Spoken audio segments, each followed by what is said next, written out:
Have you ever convinced yourself to stay because you believe that eventually they'll become who you need them to be? If this feels familiar, this video is for you. In this facilitation session that you're about to see, I'm talking to a woman who is starting to question whether she's dating a man or a future version of him. So let's dive in. So yesterday you were talking with at the very end of class, you were talking about that like space where the fixer upper and how much some women love a project because that is how we keep ourselves entertained.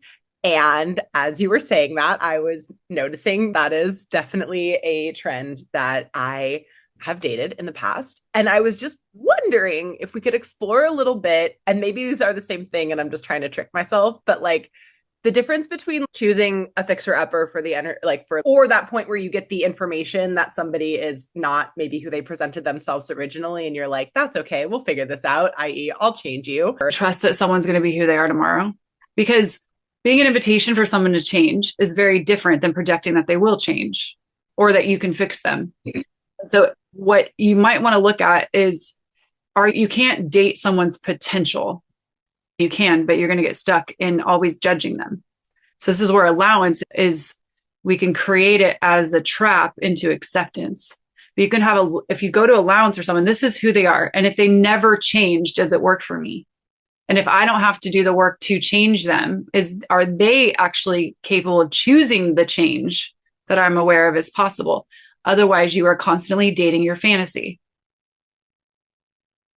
Okay. If who they are right now in this moment is something that does not work for you, that's where you want to like get super present with the choice, because that's how you keep your utopian ideal alive and date that and date in that realm rather than what is actually true and what is here right now.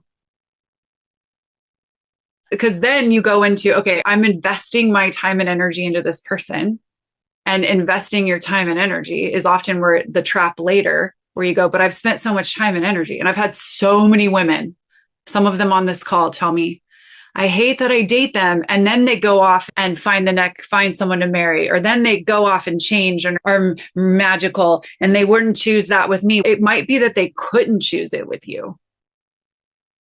Not that you're wrong, but that you and them at peak of possibility was never going to match. I sound like a fucking bumper sticker, but it's the trust thing. Like having such an insane amount of trust that what is for you will show up for you. What is for you will stay with you. What is for you will not leave you.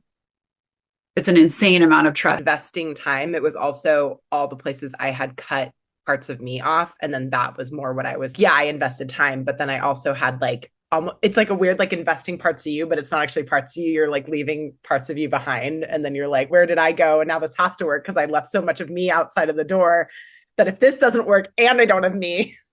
Because the thing is that in order to not actively judge and change them, you cut off parts of you to make them palatable.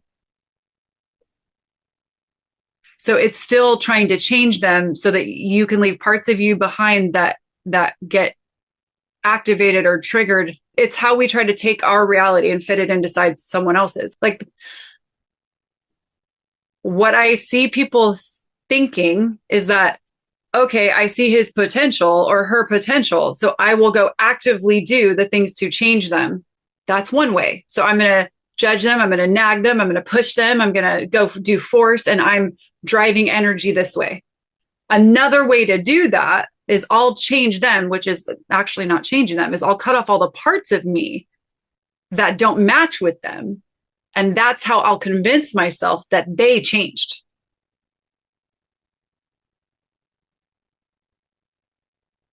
Oh, that's insane. And I do that. That's so wild. Yeah.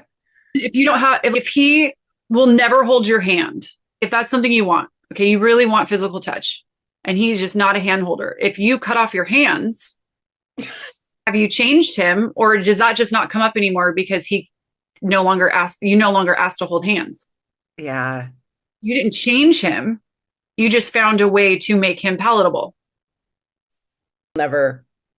There's so many nuances to this because what I want to not leave out is you know something's possible, but so does he. I don't care if he's super dense, maybe not as wakened into consciousness as you, okay, but he still has an idea of what he knows is possible, right? And so there's also this weird superiority thing is this is all this one way of what I'm going to either do or not do with regard to him, but he also has awareness and desires and all of those things, so it's playing simultaneously. In most relationships, it's two personalities that meet and the personalities date. Okay, so you're as equal as he is doing to you, you're doing to him. Date me because here's my resume. This is my personality that will make you want to continue to date me. And then he's got the same thing, right? So he reads your resume, just say an employer would, and be like, oh, I see the possibilities with this person, as long as they show up as the person that's on the resume, and vice versa. I don't know if men do this as much as women. I have more of an awareness of women doing it, but maybe men just haven't talked to me as much about it. There's this superiority that women start, like they just start halfway down the track into the relationship. And the man's ideas or awareness or value is so wildly less. Then you add consciousness. And I just see so many women just start from fucking here talking down to the little peon man who they want to rise up and contribute to them and create with them. But they're like, hey, by the way, I'm way up here and you'll never catch up. So all you're ever going to be is wrong while I'm standing up here on the top of my consciousness mountain. Keep climbing, buddy. You know what I mean? And it's just one big trap for a man. Yeah. And so what's the value of him to keep climbing if you're never going to meet him? So what is he aware of? But we don't ask, hey, what was that like for you? We don't engage their experience because from the top of the mountain, they need to constantly be engaging their hike or their climb to the top to finally meet you. So what does it look like to include someone else? Their desires are actually valuable in the creation of the relationship. It's not just you trying to fix them all the time.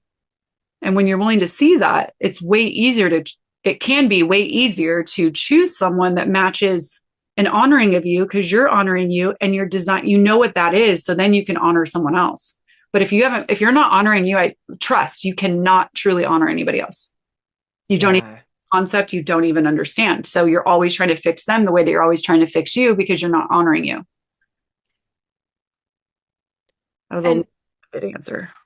No, that was awesome because that brought us back to your trust wedgie too, around trusting that the things that are like meant for you will stay or going to create the greatest anyway. Can you say a little bit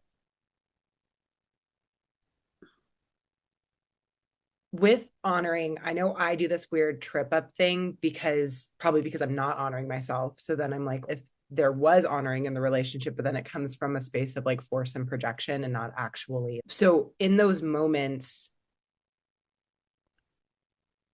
I'm obviously like get vulnerable with myself and is the walkthrough to be like, okay, cool. If I was honoring me here and then look at the situation and then ask, is this something that this person can choose? And then if I get a no, then maybe evaluate whether or not it's a relationship that's actually going to continue to create. Yeah. Okay. Be vulnerable enough and have enough allowance to have that be not tainted by your projections of what you want to have happen.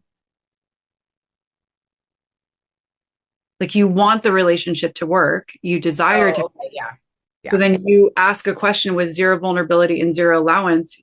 And so you won't actually receive what's true.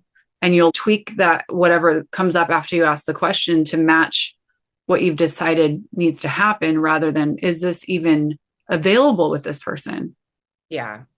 I've literally been doing that during this conversation, by the way, where I'm like referencing a thing and I'm like, oh, maybe if I had just done this. And I was like, no, ask the fucking question. Could he ever choose what you're aware of? No. Okay, move on. That's such a great question. It might just not match what he's aware of. That's what I just want to say. There's this refined judgment. Can he choose what I'm aware of? No. Okay, that's one way to do it. But it's, hey, what is he actually asking to create? Does it have any semblance to what I'm asking to create? Is there space and possibilities for us to explore this together and create something totally different? Is that person interested in where you would like to go with relationships or with and look at that. Like, where does a woman fit in his life and how does he want to receive from her? And are you that woman? So here's what we actually saw happen in that session. She wasn't dating a man. She was dating a renovation project. I mean, don't get me wrong. There is nothing wrong with seeing someone's potential unless you're the only one with the blueprint. So what became clear in this conversation is that she wasn't just being patient. She was just investing energy in who he might become while negotiating with who he actually was. And that's exhausting. It's like signing a contract for a house that hasn't been built yet and then getting surprised when you're standing in an empty lot. Hope isn't the problem, but building a relationship on projected growth instead of present reality, that's where things start to wobble. The real shift in this conversation wasn't about making him wrong. It was more about asking the question, like actually stopping and saying, if nothing changed, if he never changed, would this still work for me? That's the kind of vulnerability that brings you back to yourself. If any of this resonated for you, make sure you subscribe below so that you won't miss the next one. We are going to be diving way deeper into lots of different topics like this one. Bye. I'll see you there.